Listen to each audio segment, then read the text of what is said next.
Hey guys, in this video I will show you how to change your name on Facebook on Android. Alright, so let's begin. So the first thing that you want to do is open up the Facebook app on your mobile device. Over here, tap on the menu icon.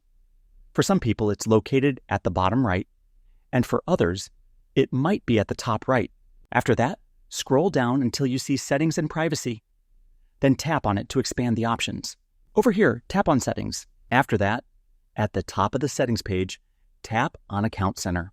Then over here, tap on Profiles. Now choose the profile where you want to change the name. After that, tap on Name. Over here, you can now change your name to whatever you want.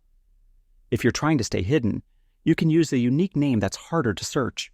Just remember, after changing your name, you won't be able to change it again for 60 days. So that's basically how you can change your name on Facebook on Android.